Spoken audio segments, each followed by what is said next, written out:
A Nazca civilizáció áttekintése.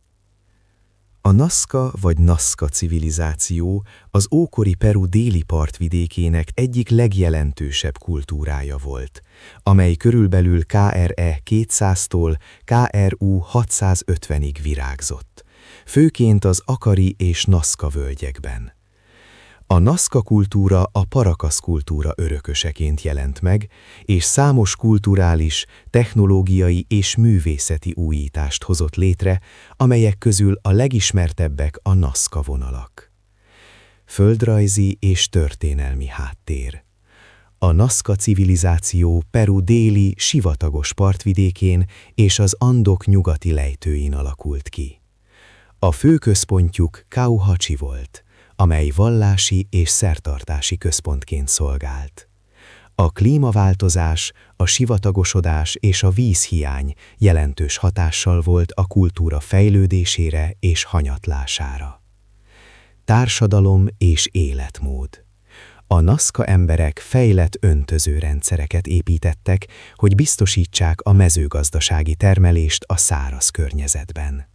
A társadalom élén papok álltak, akik vallási és politikai vezető szerepet töltöttek be. Jellemző volt a koponyatorzítás szokása, amelyet a csecsemők fejének formálásával értek el. Írasos emlékük nem maradt fenn, nyelvüket nem ismerjük, és eredeti nevüket sem tudjuk. Művészet. A Nazca kultúra híres színes, gazdagon díszített kerámiáiról és textíliáiról, amelyek gyakran állatokat, növényeket és mitológiai lényeket ábrázolnak. A lakóházakat nádfonatra tapasztott sárból építették, a közösségi és vallási építmények között lépcsős piramisok is voltak. A piramisok közül a legismertebb egy 20 méter magas, lapított tetejű vályogfallal körülvett építmény. A Nazca vonalak. A Nazca vonalak célja máig vitatott, főbb elméletek. Vallási, rituális jelentőség, isteneknek szánt ábrák, szenttártási útvonalat. Csillagászati, naptári funkció. Egyes vonalak a napfordulókhoz, égi testekhez igazodnak. Vízhez kapcsolódó kultusz.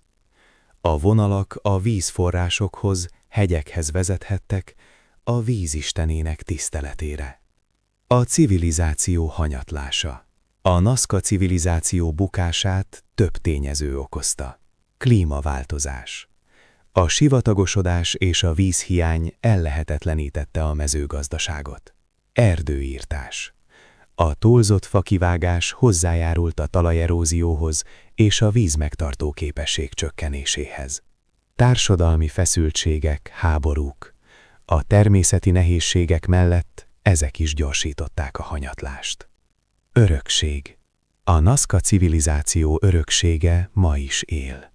A Nazca vonalak az UNESCO világörökség részei, a világ egyik legnagyobb régészeti rejtélye.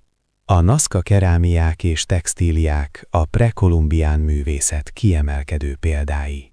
A civilizáció vízgazdálkodási rendszerei a mai napig tanulmányozott mérnöki teljesítmények. A Nazca civilizáció tehát nem csak a titokzatos vonalairól, hanem fejlett társadalmáról, művészetéről és alkalmazkodó képességéről is ismert, amely a perui történelem egyik legizgalmasabb fejezetét alkotja.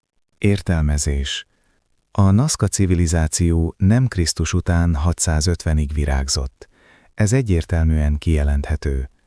A városainak nyoma és minden épületüknek a nyomvonala látható, az alapok vonala, és egyértelműen látható, hogy a környezeti erózió, ami megsemmisítette az épületeket. Tegyük fel a kérdést, 1000 év alatt ez lehetséges lenne? A válasz egyértelműen nem. Ezt a civilizációt a vízözön mosta el egy szempillantás alatt. A talajon egyértelműen látszik, hogy lemosták a térképről. Érdekes, hogy a föld alatti épületeket nem veszik figyelembe. Gondolom azért, mert jó állapotúak, és így bezavar a kialakított képbe. A talált csontvárak is mind föld alatti épületekből származnak. A koponya téma. Igen, találtak itt mesterségesen nyújtott koponyákat, ami egyértelmű, hogy az eredeti látvány lemásolása. Ez tisztelet és származtatási oka lehet, hogy a résztvevő vállal ilyen beavatkozást. És olyan koponyát is találtak, amelyeket maga a természet alkotta nagyméretű, nyújtott koponyává. Nem sokat, de találtak. Ugyanúgy, mint Peru más részein. Pisac, Sacsayhuamán, Ollantaytambo, Naptemplom is ilyen helyek, ahol találtak természetes hosszúkás koponyákat. De, és ez fontos, ezeken a helyeken csak egy-két koponyát találtak, ami természetes után hosszúkás méretű. Ami egyértelműen nem emberi, hanem más élőlény koponyája. Máshol is van nyújtott koponya, és nagyon sok koponya. Nem egy-két darab. Ezzel a témával később fogunk foglalkozni. Először meg kell érteni a helyzetet, hogy erre rátérhessünk. Köszönöm a figyelmet. Sziasztok!